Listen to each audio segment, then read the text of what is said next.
레위기 4장 말씀, 이제 속죄제에 관한 말씀이 되어집니다.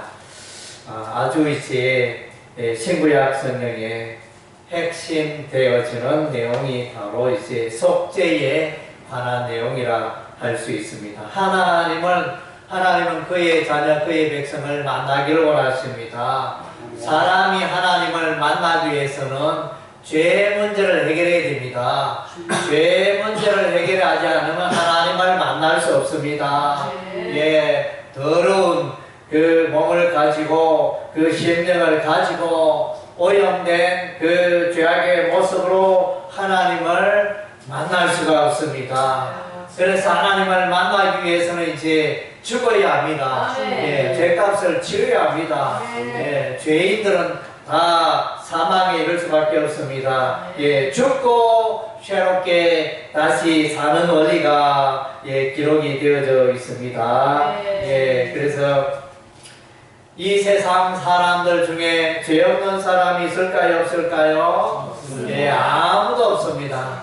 한 사람도 없습니다. 그래서 로마서 3장 23절에 모든 사람이 죄를 범하였음에 하나님의 영광에 이르지 못하더니 모든 사람들이 죄인입니다. 그래서 이제 모든 사람들이 이 죄 문제를 해결해야 합니다. 오늘은 이제 특별히 속죄 제사를 지내되 제사장이 죄를 지었을 때 또 속죄 제사를 지내야 되고, 온 이스라엘 회중이 또 죄를 지었을 때 장로들이 대표하여 속죄 제사를 지내고, 또 족장들 중에 죄를 지었으면 족장들이 속죄 제사를 지내야 하고, 또 평민들 중에 그렇게 죄를 지은 사람이 있다면 그가 또 속죄 제사를 지내야 한다는 것입니다. 그래서 이 속죄 제사는 이렇게 무더기로 되는 게 아니고, 사실은 엄밀히 따지면 1대1의 속죄 제사가 이루어져야 하는 것입니다. 그래서 이제 나의 죄, 여러분의 죄를 이제 각 개인이 자신의 죄를 가지고 하나님 앞에 나아가 해결해야 하는 것입니다. 부모가 속죄 제사를 드리고 부모가 제사함 받았기 때문에 나는 속죄 제사를 지내지 않아도 된다. 이것은 이제 아닙니다. 그것은 통하지 않습니다. 모든 사람 한 사람이 이제 하나님 앞에 나아가기 위해서 자기의 죄를 회개하고 속죄 제사를 드려야 하는 것입니다. 오늘 이제 이 속죄 제사의 그 과정을 보면, 첫째 이제 죄란 무엇인가? 죄는 하나님의 계명을 어길 때 그것이 죄다, 이렇게 말씀해 주고 있습니다. 그래서 속죄 제사를 지내는 이유 중에 하나가 누구든지 여호와의 계명 중 하나라도 그릇 범하여 서면, 그런 조건이 그렇습니다. 하나님의 말씀에 불순종하며 살았을 때 속죄 제사가 필요하다는 것입니다. 다르게 표현하면 하나님의 말씀에 불순종하는 것은 이제 죄악의 삶을 살고 있다는 증거가 되어집니다. 그래서 범죄한다는 이제 원래는 범죄한 그 사람이 죽어야 하는데, 이 가축이, 동물이, 소나 양이나 염소가 대신하여 그 범죄자를, 죄를 지은 사람을 대신하여 피 흘려 죽는 그 장면이 오늘 이제 본문 가운데 나타나 있습니다. 우리는 우리의 죄 때문에 죽어야 하지만은 우리의 죄를 우리의 죄를 대신하여 짊어주신 예수 그리스도 때문에 예수께서 자신의 몸으로 우리의 죄값을 치러 주셨기 때문에 예수님의 몸으로 영원한 속죄 제사를, 단번 제사를, 영원한 제사를 지냈기 때문에 우리는 죄값을 치르게 되었고 우리는 죄로부터 자유하게 되었다는 것입니다. 할렐루야. 이것이 복음 중에 복음입니다. 복음입니다. 아멘. 예, 복음 중에 복음입니다. 그래서 이제 짐승을 보니까 제사장은 수송아지를 끌고 오고 온 회중이 죄를 지었을 때는 수송아지, 제사장이나 온 회중은 똑같고, 그 다음 제 족장은 순염소를 끌고 오고, 또 평민은 암염소를 끌고 오는 이런 모습이 있습니다. 여기 이제 28절에 4장 28절에 흠없는 암염소 그랬는데 이 암염소가 아니고 순염소로 번역할 수도 있으면 언어적으로 보면, 그래서 전체적으로 뭐 항상 이제 그 속죄 제사는 보면 이제 짐승이 죽어야 하는 그런 이제 흐름을 우리가 볼 수 있습니다. 숫송아지, 순염소, 그러니까 순염소가 죽어져야 하는 것입니다. 그리고 이제 흠없는 단어가 나타나죠. 흠없는 순염소, 흠없는 숫송아지, 이렇게 이제 흠없는 이런 단어가 나타납니다. 히브리어 타민이라는 히브리어 단어를 쓰고 있는데 온전하다. 그래서 이것은 뭐냐면 예수님은 죄가 없으신 분입니다. 예수님은 완전히 의로우신 분인데 우리를 대신하여 우리 죄값을 짊어지시고 죄의 형벌을 받아주셨다는 의미가 되어집니다. 그리고 이제 짐승을 수송아지를 끌고 가고, 그리고 이제 순염소를 끌고 가서 그 머리를 잡고 힘껏 잡고 거기에 이제 회개 기도를 하겠죠. 자신의 죄를 회개하게 되어집니다. 그러면 자신의 죄가 이 짐승에게, 이 동물에게 전가되어집니다. 옮겨집니다. 그 옮겨진 이 수송아지가, 이 순염사가 죽임을 당하게 되는 것입니다. 죄의 값은 사망이기 때문에. 그래서 이제 제사장이 이제 피를 뿌리는데 피를 어디에 뿌리느냐? 번제를 드렸을 때는 이제 피를, 짐승의 동물의 피를 번제단 주변 마당에 뿌렸습니다.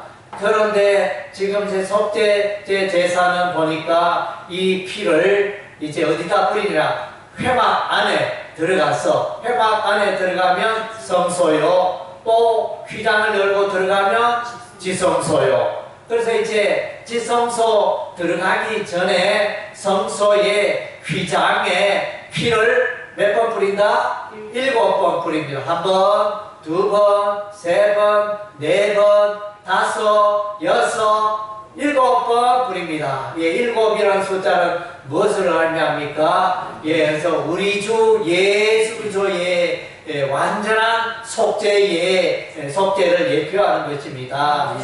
그래서 이제 이 휘장은, 이 성소의 휘장은 신약 성경 마태복음이나 이렇게 보면 예수께서 십자가에 못 박혀 죽으실 숨이 끊어질 때 성소 휘장이 위에서 아래로 찢어져 둘이 되었다 그랬습니다. 그래서 휘장은 예수님의 몸을 의미한다 그랬습니다. 그래서 이제 사실은 이제 이 휘장, 예수님께 피를 뿌리고 예수님이 장차 신약 시대에, 복음 시대에 죄값을 피 흘려 죄값을 치르실 것을 예표하고 있는 장면이라 하겠습니다.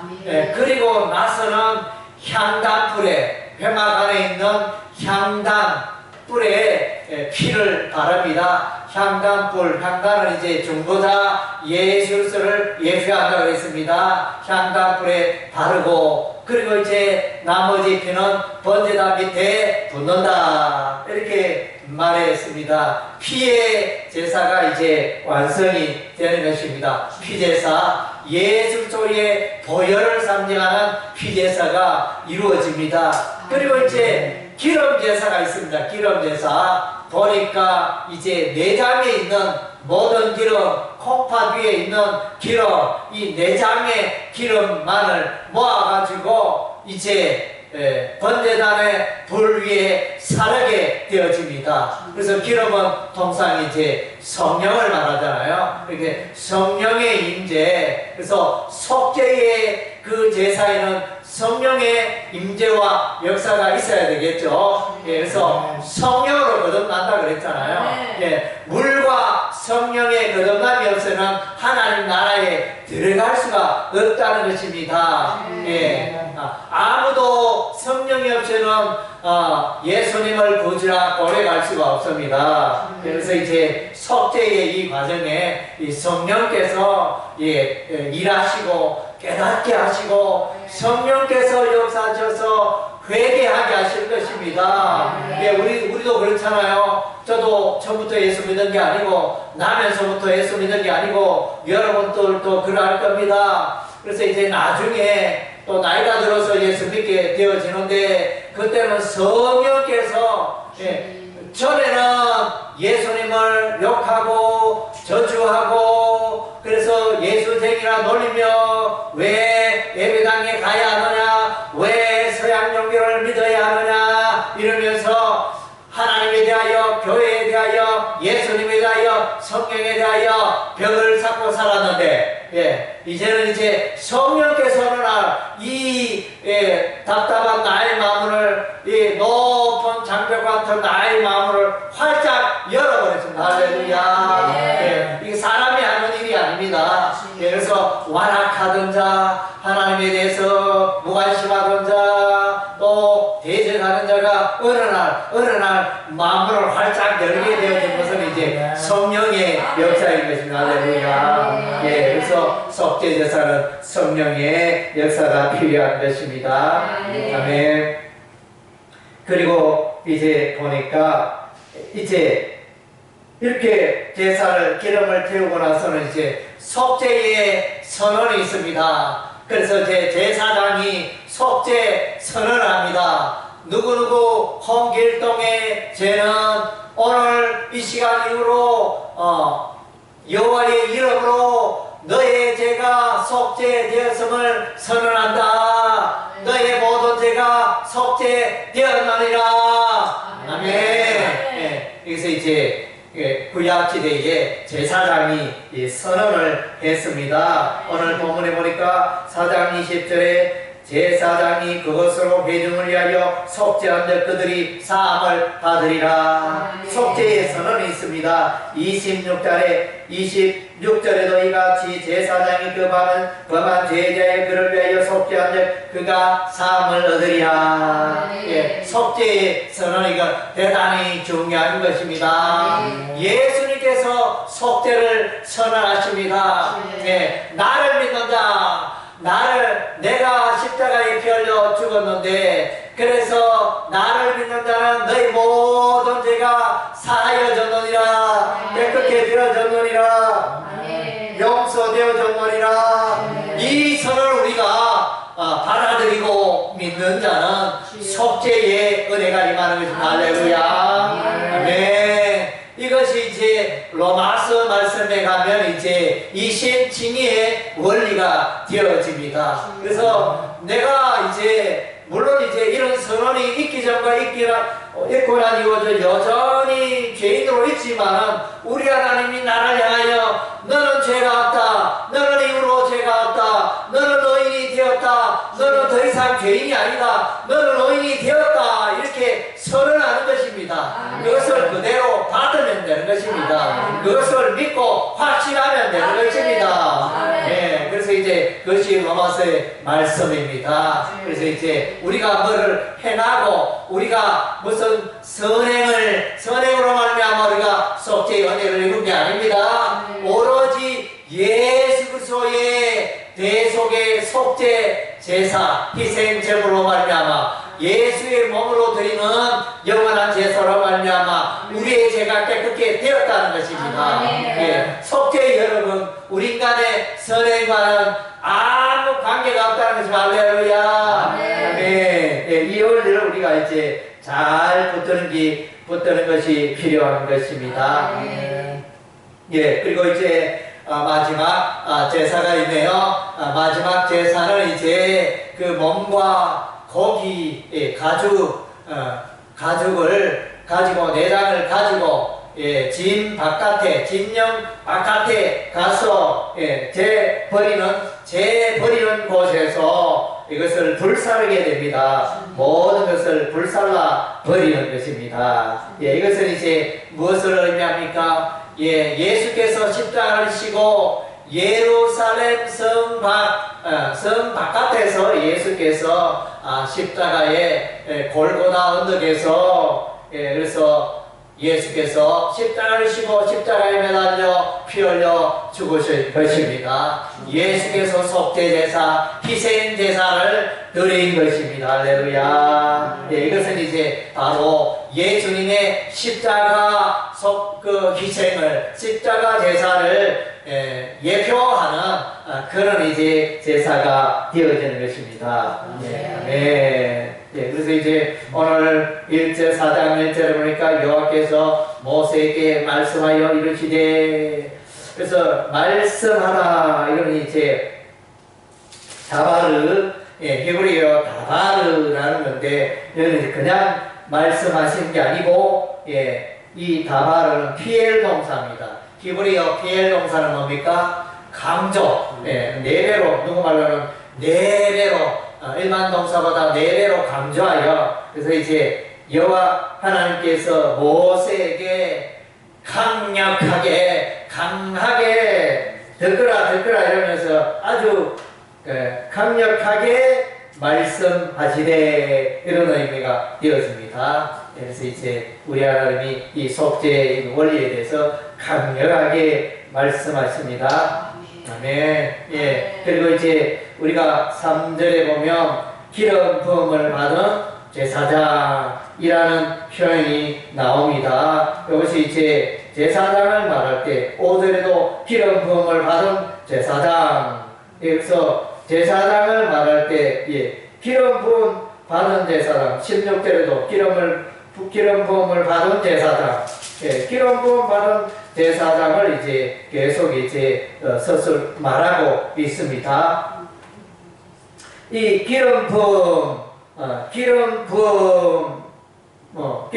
받다, 이것은 이제 히브리어 메시아입니다. 메시아. 그래서 메시아라는, 우리가 이제 예수님을 구약에는, 신약에는 이제 그리스도, 헬라 크리스토스 이렇게 해가지고 그리스도 이렇게 말하고, 구약에는 예수님은 메시아라 이럽니다. 그래서 메시아의 의미는 기름 부음을 받은 자, 이런 의미입니다. 그래서 오늘 여기 이제 기름 부음 받은 제사장, 그래서 메시아 제사장 코헬입니다. 메시아 코헬 뭡니까? 이제 제사장은 메시아를 예표하는 인물입니다. 그래서 예수께서 대제사장이 되시지 않습니까? 시편 110편 말씀에 오면 이제 하나님 보좌 우편에 대제사장으로 계신 예수님을 우리가 만나지 않습니까? 그래서 이제 예수님의 삼중직은 왕이요, 왕의 직분, 제사장의 직분, 선지자의 직분. 그래서 여기 이제 제사장의 직분, 이 제사장의 직분은 메시아를 예표하고 메시아의 역할을 담당하는 인물이 제사장이 되어지는 거예요. 그래서 메시아 코엔, 이런 이제 의미가 있습니다. 그리고 이제 3절에 우리가 이제 속죄 제물을 삼다, 속죄에 관련된, 이것은 이제 히브리어 하타라는 단어를 쓰고 있습니다. 하타는 이제 히브리어 알파벳 헷,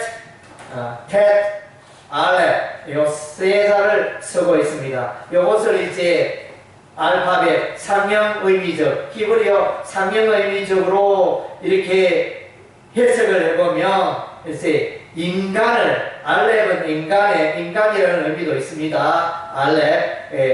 그래서 그 다음째 테트는 이제 덮다는 의미가 있습니다. 덮는다, 보호한다.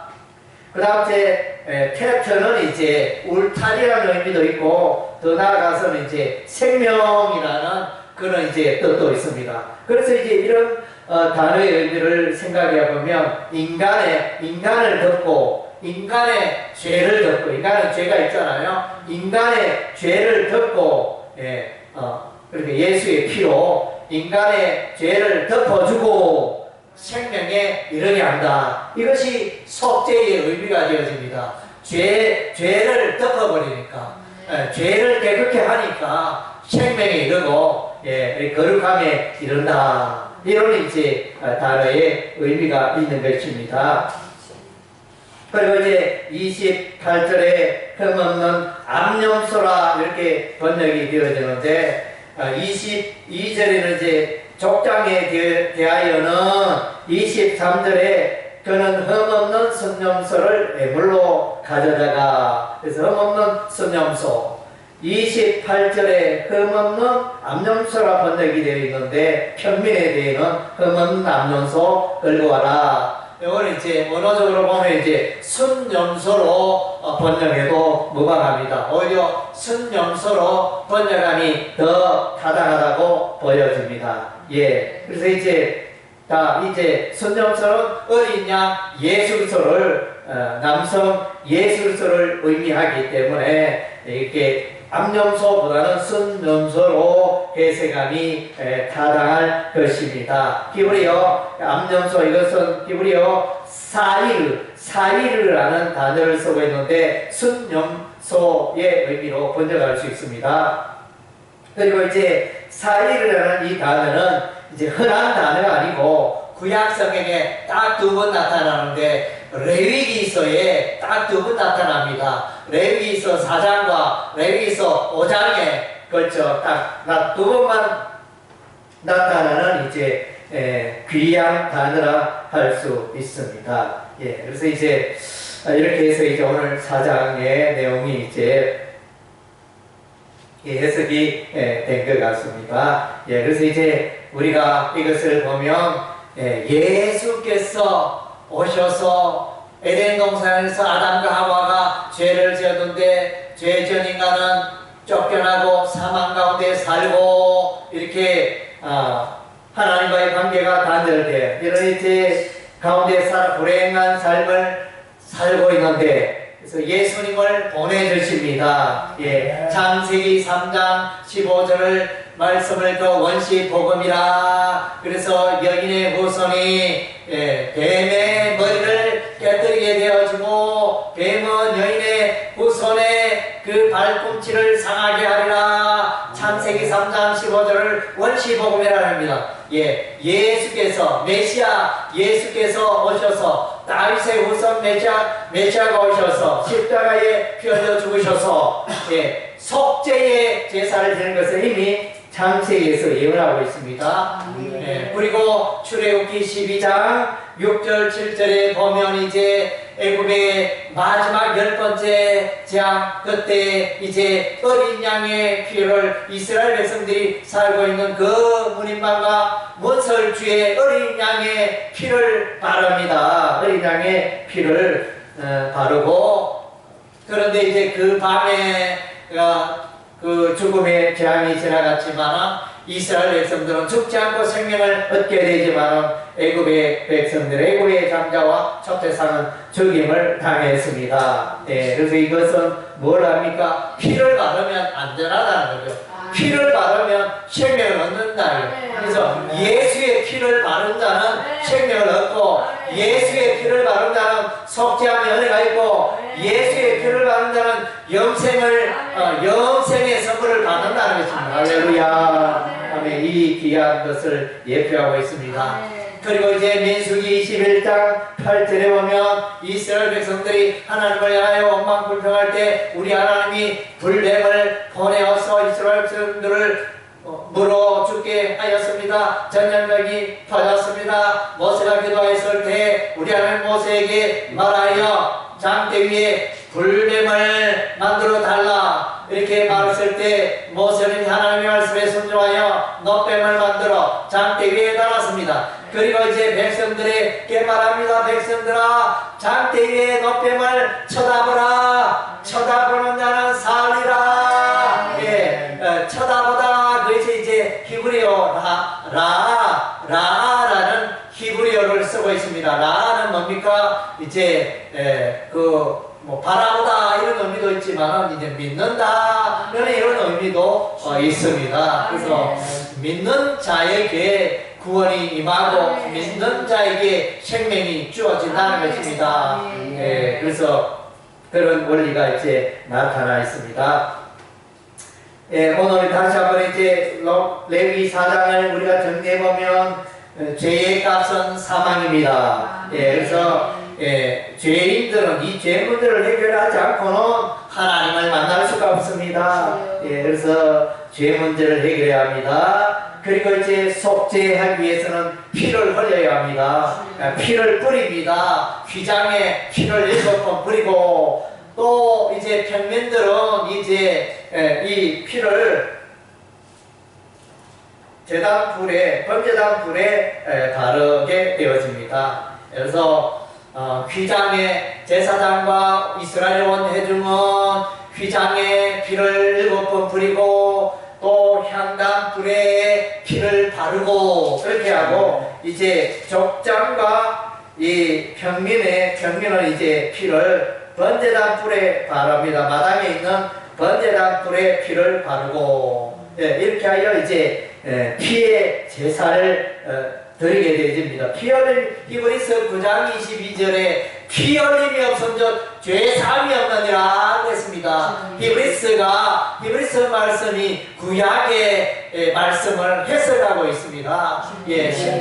신약은 구약 성경을 해석하고 있습니다. 그래서 이제 피 흘림이 없은즉 죄 사함이 없다. 예수께서 피를 흘려야 하는 이유가 바로 거기에 있는 것입니다. 속죄 제사를 지내면서 피를 뿌리는 이유가 바로 여기에 있는 것입니다. 그래서 그리고 이제 안수를 하죠, 그죠? 그래서 양의 머리에 또 소송아지의 머리에 순념소의 머리에 이제 힘껏 안수할 때 나의 죄가 전가되어집니다. 예수께서 우리의 죄를 대신 담당해 주셨습니다. 요한복음 1장 29절 세례 요한은 예수님을 하여 보라 세상 죄를 지우는 하나님의 어린 양이로다. 세상 죄를 여러분의 죄를 나의 죄를 지워주는 어린 양 예수 그리스도라 이렇게 말씀하고 있는 것입니다.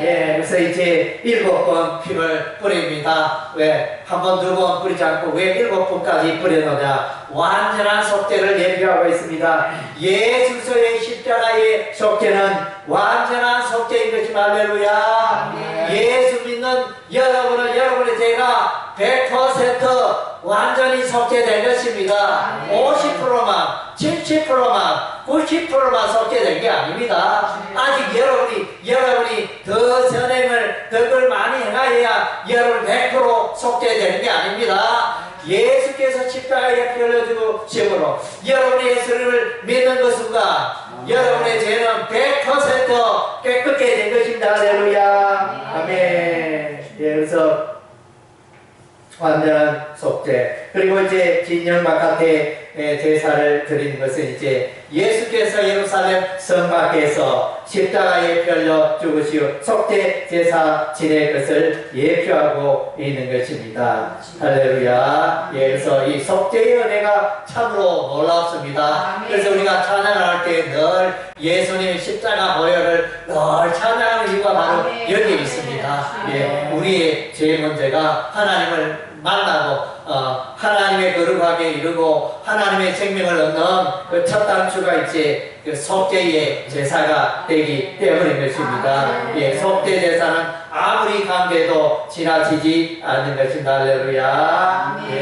그래서 여러분 예수 믿고 나의 모든 죄가 예수의 보혈로 깨끗게 되었음을 확신하고 살아가는 여러분의 삶이 되시기를 주의 이름으로 축원합니다. 아멘.